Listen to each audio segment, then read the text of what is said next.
Wow, you guys have given me like so much information, and I'm sure that we could have like hours of conversation that I know our readers would love. So I'm going to invite you all back to do this again.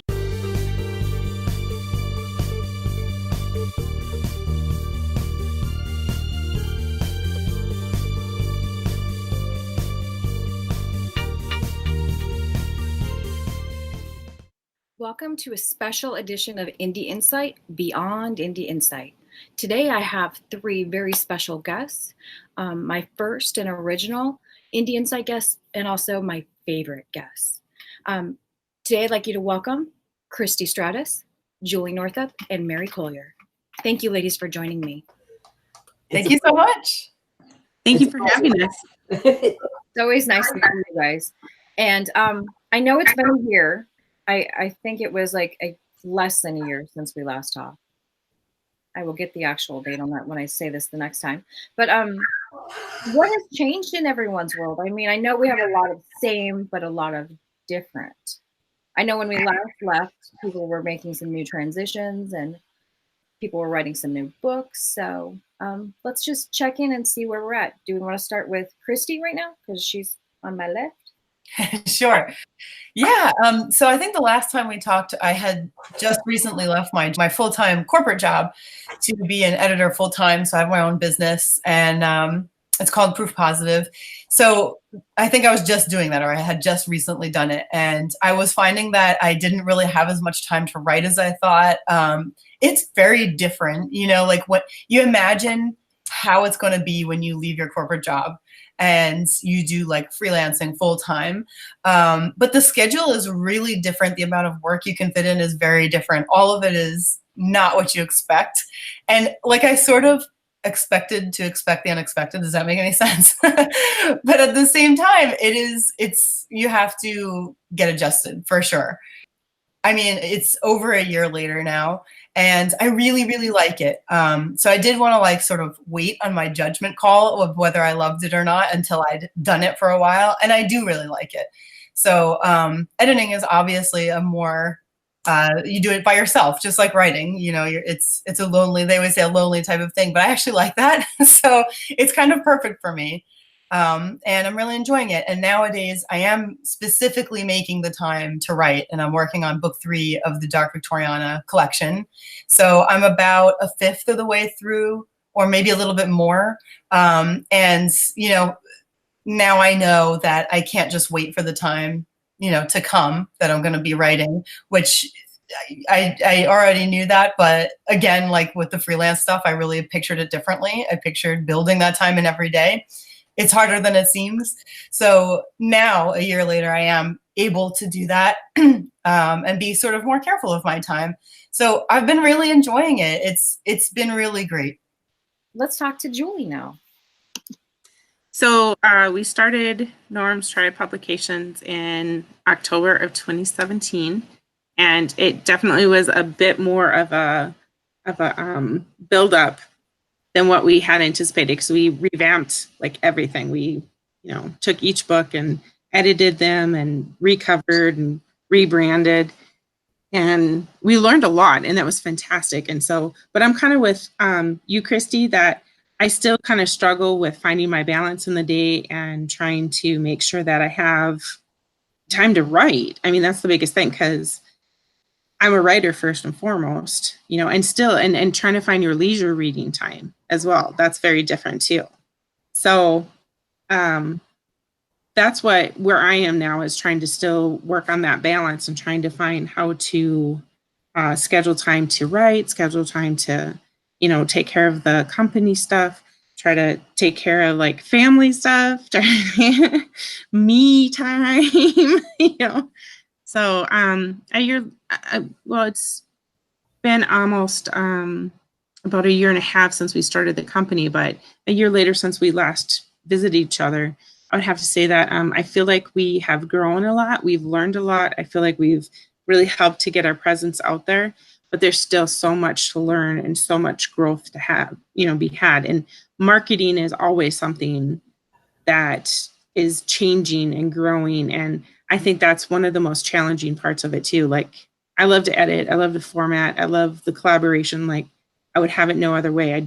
It is lonely, but working on your own and stuff. But that's why I've got my partners in the collaboration, because that's the best part, is the connection. You know what I mean? There's a couple things that I had done initially that I felt could be done better or different.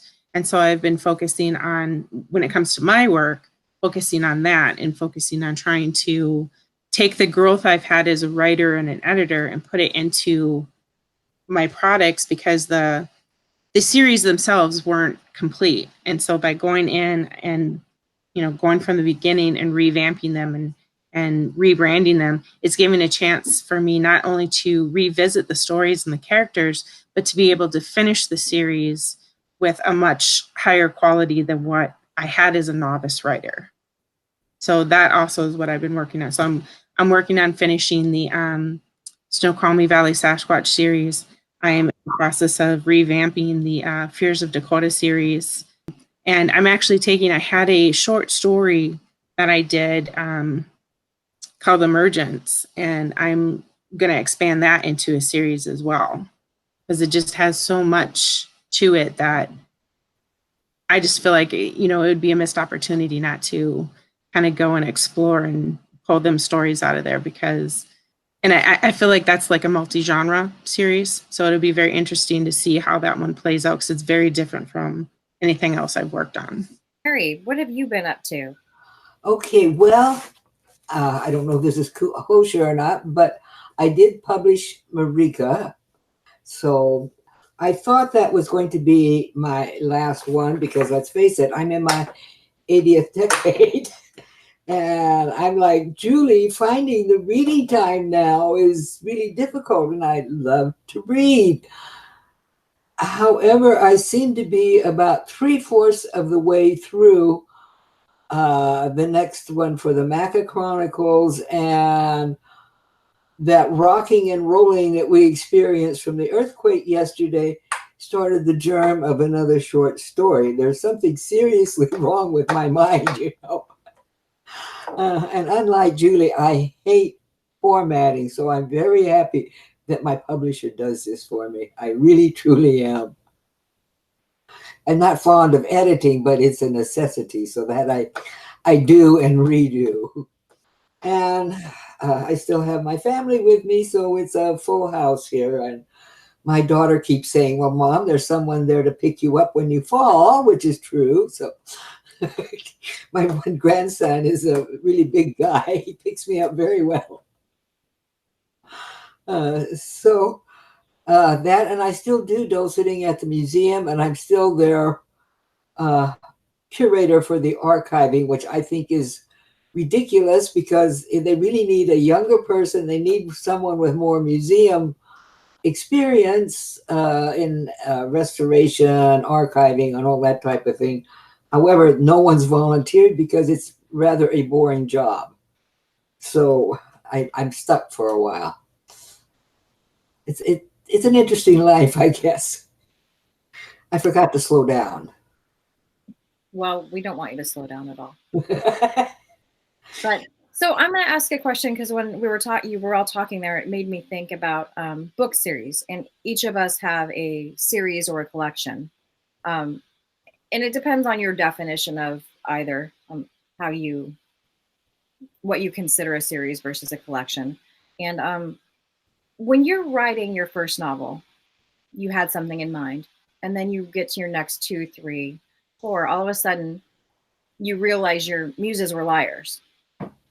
They told you something that was not quite real or truthful, and it was their perception. So do you guys experience with that? I mean, my muses are liars completely. So I experience this all the time. Even while I'm writing, they'll be like giving me little tidbits, and then it's like, you really didn't, you're just, tell me everything, stop lying. And then they'll tell me by chapter 30 the truth. Then I get to go back to chapter 1 and fix it all. But do you experience that all with voices in your head lying to you? I guess is a nice version.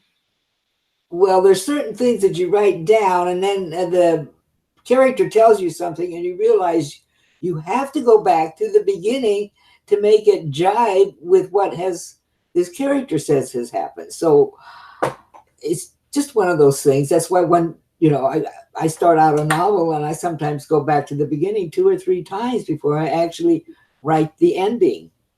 I don't know what the rest of you do, but I found that has been my experience, because it has to connect together. Did you ever feel like your book 1 versus your book 3? Like you're like, I wish I would have known that then. Yeah, well, people may not know it, but Gather the Children started in my mind when I was about 11 years old. My first chapter, I managed to kill off most everyone. My older brother laughed like a mad fiend that his little baby sister had written such a story and told me I couldn't do this. And so I sort of put it away. Later on, I realized I had to resurrect one of the characters that I killed. And I still stayed with Gather the Children. It was the first one.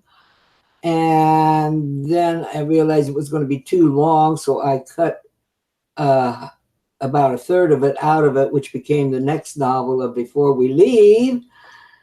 And then I went ahead and wrote what I call The Return of the Maca. Yes, it was part of the series. And before I started on Thalia and Earth, I realized that I had to tell the original tale. So Earthbound appeared. And for some reason, Earthbound's been the bestseller. I don't quite understand what's happening, but who might argue with fate? So there's now a total of 6 novels in the Maca series. And as I said, I'm working on another one. Whether I actually finish it or not, it is another unknown. But we'll see. I keep working on it, so there's a good possibility.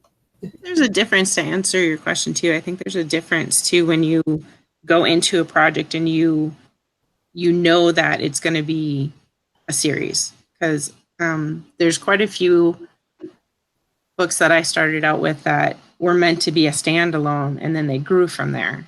And so I feel like, and then there's a few that I knew were going to be series from the beginning. And when I knew it was going to be a series, it kind of made it easier, because I kind of had a bigger world for me to channel down to build the story. Whereas when it was a standalone and it kind of went like, oh, okay. And then I'd have to like go back and, and that's kind of part of why I'm revamping like The Fears of Dakota, because it kind of went from, it was my debut novel. It was supposed to be a standalone and it just exploded. And so I have to go back and I'm like, oh, well, we got to do something different here, because, half of what they told me didn't, it was a lie. Half of what they told me was like, explain that more. And then there's the parts that they didn't tell me that. They glossed over that point. They're like, well, that's not really important. And then you find out it is. And you're like, ah. They're not very nice voices.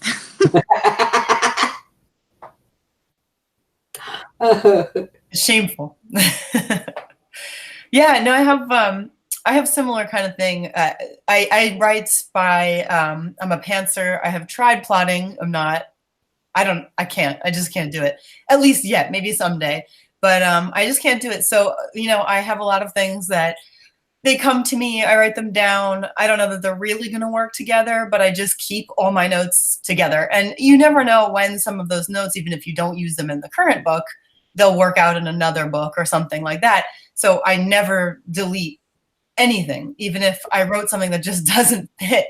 And, even it's really cool, because if you do something like Patreon, then you can use that as sort of a reward. Look, here's something that I couldn't use, and here's why, So, but, the way characters talk is very frustrating. And like you were saying, the difference between a series and a collection. So mine is a collection where, the next book doesn't necessarily pick up right after the first one. It can take place anytime and just relate back to the first one in some way. But that's it. It doesn't have to necessarily like literally pick up from the first book. That did cause a problem for me in the second book, where in the first book, I have a locksmith shop called Lock and Key. And this locksmith shop is around until 1861. You know, we see the locksmith shop in 1860, 1861. That's relevant because in the second book, the owner of Lock and Key, they end up needing to sell the shop toward the end. And so, now in the first, like toward the end is like 1840 or somewhere around that time. Well, this is a problem because in the first book, it still existed until 1861.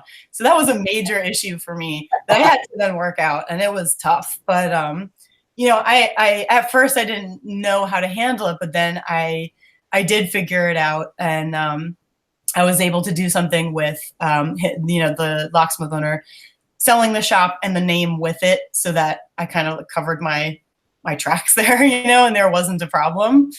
But, you know, it would have been even worse if in the first book there were characters from the second book that were still there. Then I don't even know what I would do. I wish I was one of these people who was super patient. I don't know a lot of them, but here and there's someone who's super patient and writes the entire series or collection and then publishes it, you know, month by month or however they're going to publish it. But I don't know how you do that. I can't wait. Like once I finish a book, I'm so excited, you know, like I have to put it out there. And of course, these problems come from that a little bit.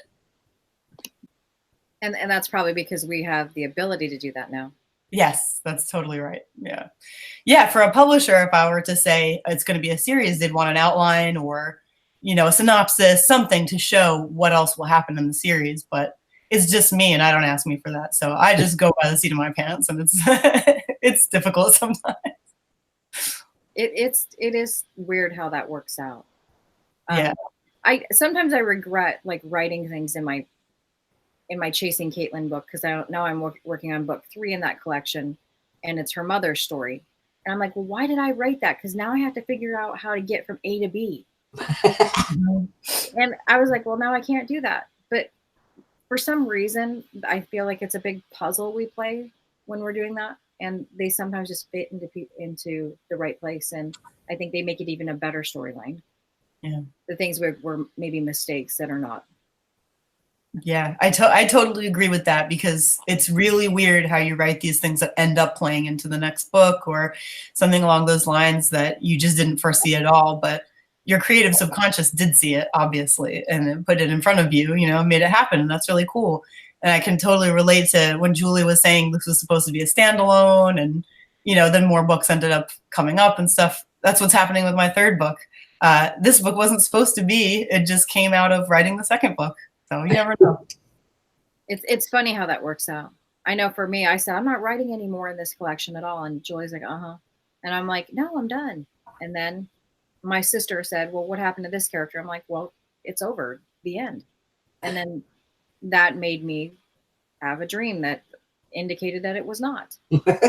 So now like it's not ending. And I'm like, I'm trapped in a world I can't get out of. Well, I think that's one of the coolest things too, is when the feedback of your readers is what drives it, because that's what really drove like Fears of Dakota becoming a series, because it started with Fears of Darkness. People were like, okay, well, what about this? I need more about that. And then I'm realizing, like, because I thought it was like being good, like, okay, I'm keeping it condensed. I'm leaving room for the reader to have some imagination on it and decide for themselves. And they're, you know, and then the feedback I got was like, no, you need to give me more. And so then it's very humbling in some ways, but it's also very like encouraging. And I don't know, it's exciting. I think that's the part that I really enjoy about publishing, is because getting that feedback and seeing somebody else care about these characters and what's happening to them and caring about the storyline, and, you know, then that just fires you up, and that just, the whole creative jive just goes, wow, you know, that's like my favorite thing. I know what Julie means, because I've had readers tell me that I need to write what happens to the people that were saved on Toneth and not taken away in that starship. And I hadn't even planned on this, and yet they say, what happens to them? Well, they haven't told me yet, so I haven't started it. But yes, it's exciting when your reader lets you know if they become that involved in the story. That is the cool part. But ladies, I don't want to keep you too long today, but I do want to say, in a year, when we meet again, because that's maybe what will happen. I don't know what life's journey is going to bring us all. Where do you expect to be in your book world? Like, do you plan on having 5, 10 more books by then? Do you plan on just getting through one? Do you plan on retiring from all this nonsense and moving on to other things like taking cruises around the world? Where do you see yourself in a year? Well, let's face it, I'm just going to get older, but I intend to really finish the next anthology. And with luck, I will finish the next novel. And who knows, I may start on another one, and my daughter will have to worry about it. So, and yes, it's fiction. There's, except for the first 3 where I did a tremendous amount of research on American history, and yes, everything is correct, but it's still fiction. It's still not a true story. But I always underline the fact that it's family that holds everyone together and gives them the ability to do what they do. So, and I still feel that way in my personal life. My husband was only 18. I was 19 when we married, and it was a wonderful thing, almost as wonderful as my parents, who enjoyed almost 60 years of marriage. So family is something that holds your own little world together, no matter what the rest of the world outside is doing. And I tried to put that in my books. So I still see myself in my family. And I love every one of you, and I will miss you. I do hope you can do this again. Yes, we will. I'm sure we will, because Okay. you're my go-to. I'm like, okay, I'm going to do this again, but who am I going to ask? I'm going to ask Christie. Where will we see you? Well, I always have big book plans that almost never work out. So I'm going to underpromise this time. I'm going to be smart about it this time. I will definitely have the 3rd book of the Dark Victoriana collection out by that time. I'm trying to get it out this year.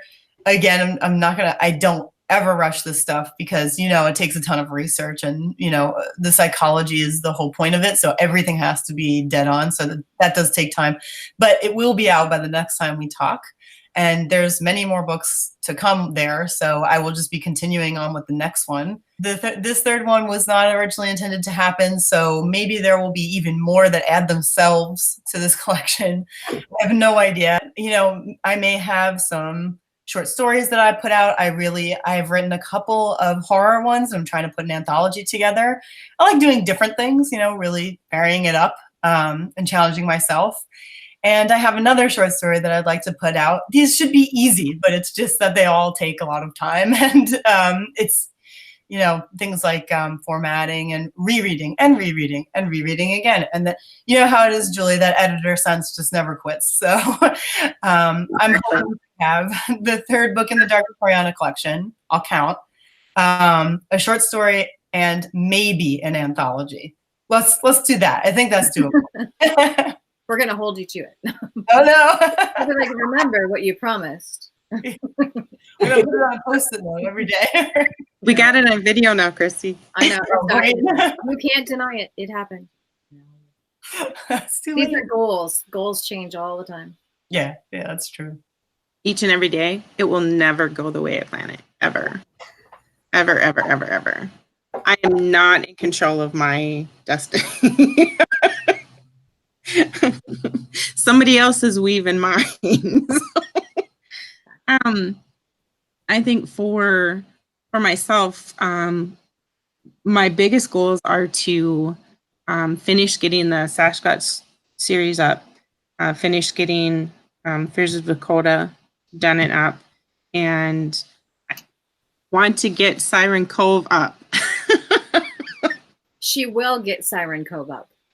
That has to be the priority, because that I absolutely love that story, and I want to get that up, and somehow I just seem to keep having everything. I'm going to feel very accomplished when I finally complete that one. So next time we meet, I want to at least have Siren Cove up, but my goal is to have all 4 of the Sasquatch up, all 4 of the Fears of Dakota, Siren, which is the first book of a 4 or 5 book series. I'm not sure how many is going to come out of that. It might surprise me. I know.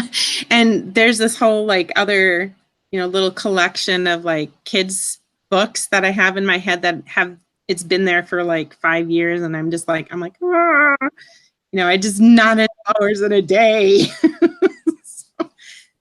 So I'm going to say my answer is going to be this. I don't know. Siren's Cove is what I'm hearing. Okay. Siren Cove. Yeah. Now we have it in video. Yes. Just so those of you that don't know, Julie sent me Siren's Cove, the first 2 chapters like a year ago, maybe 2 years ago. It's been a long time to edit. And I read and commented and sent back. And yeah, I've been waiting patiently. And then then 6 months came and she redid them and I reread them. So, okay, cool. Now I'm still in the same spot. I'm still in the same boat. I still don't know what's happening, and that's kind of rude. So we're going to finish Siren's Cove. I know she's laughing like hysterically right now. She's pressuring me. That's a pretty big compliment, though. Right.